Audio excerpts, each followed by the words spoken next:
Hi to everyone, मैं हूं उमर फारूक और आप सभी का स्वागत है आज की इस क्लास में।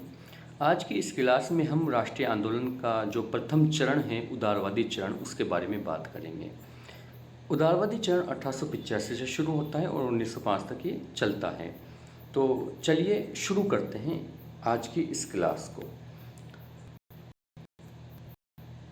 भारतीय जो राष्ट्रीय कांग्रेस हैं उसमें 1885 से लेकर 1905 तक उदारवादियों का वर्चस्व रहा है। उदार मतलब क्या है कि सहनशील लोग, विचारों में खुलापन रखने वाले लोग, तो उनका वर्चस्व रहा है। शुरुआत में इस संगठन का प्रभाव सिर्फ शहरी भारतीयों तक ही था।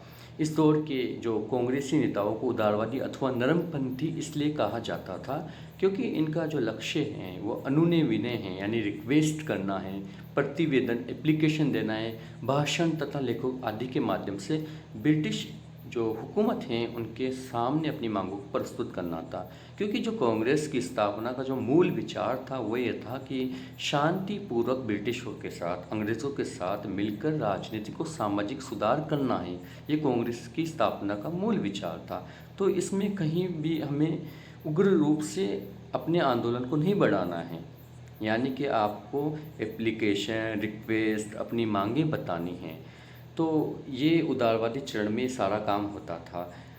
इस काल में जो कांग्रेस हैं उस पर मध्यवर्गीय बुद्धिजीवी, जिनमें वकील हो गए, इंजीनियर हो गए, डॉक्टर हो गए, प्रोफेसर, लेखक, पत्रकार, साहित्यकार आदि शामिल थे। इस समय कांग्रेस भारत की जो आम जनता की आवाज़ नहीं बन पाई थी। इसका मतलब क्या है, जो कांग्रेस है ना वो सिर्फ और सिर्फ शहरी लोगों तक सीमित हो गई थी, शहरी लोगों तक सीमित हो गई थी। ये आम जनता की आवाज़ नहीं बन पाई। आम जनता की आवाज़ बनने का मतलब क्या है कि ये ना तो मज़दूरों की आवाज़ बन पाई, ना किसानों की आवाज़ बन पाई, ना महिलाओं की आवाज़ बन पाई, ना अल्पसंख्यकों की आवाज़ बन पाई। ये किसकी आवाज़ बन पाई? ये शहरी जो भारतीय हैं उनकी ही आवाज़ बन पाई। और इनमें जो मुख्य दबदबा किनका था? मध्यवर्गीय बुद्धिजीवियों का, जिनमें को वकील आ गए, इंजीनियर हो गए, डॉक्टर हो गए, प्रोफेसर्स हो गए, लेखक, पत्रकार, साहित्यकार, इनका दबदबा था। अब आपको कुछ फोटोज़ यहाँ पे दिख रहे होंगे, ये सारे उदारवादी नेता हैं, जिनमें गोपाल कृष्णा गोखले हैं, सुरेंद्र नाथ बनर्जी हैं, दादा भाई नौरोजी हैं। आते हैं डब्ल्यू.सी. बनर्जी, जो कि कांग्रेस के प्रथम अध्यक्ष रह चुके हैं। डब्ल्यू.सी. बनर्जी जिसको हम बोलते हैं व्योमेश चंद्र बनर्जी, मदन मोहन मालवीय जी हो गए, फिरोज शाह मेहता, ये वो प्रमुख नेता है जो उदार नेता है, उदारवादी नेता है। अगर आपसे कोई सवाल करे कि आप कुछ उदारवादी नेताओं के नाम बताइए या नरमपंथी नेताओं के नाम बताइए, तो आप इनके नाम बता सकते हैं: डब्ल्यू.सी. बनर्जी, मदन मोहन मालवीय, फिरोज शाह मेहता, सुरेंद्र नाथ बनर्जी, दादा भाई नौरोजी, फिरोज शाह मेहता, इनके नाम बता सकते हैं। ये सवाल बन भी सकता है, बनता है ये सवाल कि नरमपंथी नेता कौन होते हैं, गर्मपंथी नेता कौन होते हैं। तो गर्मपंथी को हम आने वाली वीडियो में देख लेंगे। अभी आज की जो वीडियो है इसमें हम नरमपंथी नेताओं के बारे में बात कर सकते हैं। आप दोबारा इनकी शक्ल देख सकते हैं। गोपाल कृष्णा गोखले हैं, सुरेंद्र नाथ बनर्जी हैं, दादा भाई नौरोजी हैं, ये नरमपंथी नेता हैं। इसके बाद आते हैं डब्ल्यू.सी. बनर्जी, मनमोहन मालवीय, फिरोज शाह मेहता, ये सारे के सारे नरमपंथी नेता में आते हैं। आपको इन नेताओं के बारे में जानना है, इनके नाम याद रखना है। अब कांग्रेस की जो कार्यप्रणाली है, कांग्रेस का मतलब कांग्रेस का जो प्रारंभिक स्वरूप है उदारवादी, उनकी कार्यप्रणाली क्या है, वो किस तरह से कार्य करते थे।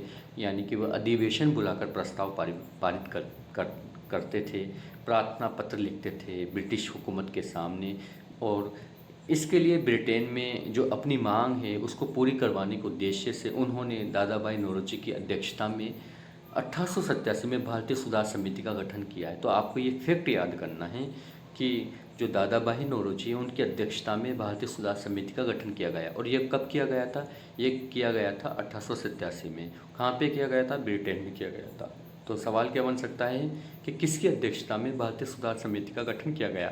तो क्या जवाब देना है आपको? दादा भाई नौरोजी की अध्यक्षता में। कब किया गया? 1887 में किया गया। कहाँ किया गया? ब्रिटेन में किया गया।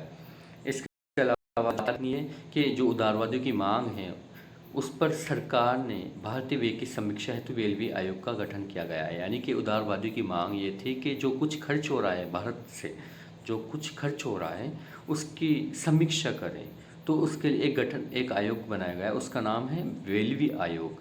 तो आपको ये बात याद रखनी है कि रेलवे आयोग का गठन क्यों किया गया है। तो क्यों किया गया है? भारतीय व्यय की समीक्षा हेतु। इसके अलावा एक बड़ा जो काम हुआ है इस दौरान मतलब 1885 से 1905 के बीच में, तो धन के निष्कासन का सिद्धांत जो पेश किया है वो दादा भाई नौरोजी ने पेश किया है, यानी धन के निष्कासन का सिद्धांत। इसके अलावा एक किताब लिखी गई है, भारत का आर्थिक विकास। ये किताब लिखने वाले हैं रमेश चंद्र दत्त। तो ये दोनों बातें आपको याद रखनी है, और ऊपर वाली बात भी याद रखनी है कि रेलवे आयोग का गठन क्यों किया गया है। तो थैंक यू, मिलते हैं अगली क्लास में, एंड थैंक्स।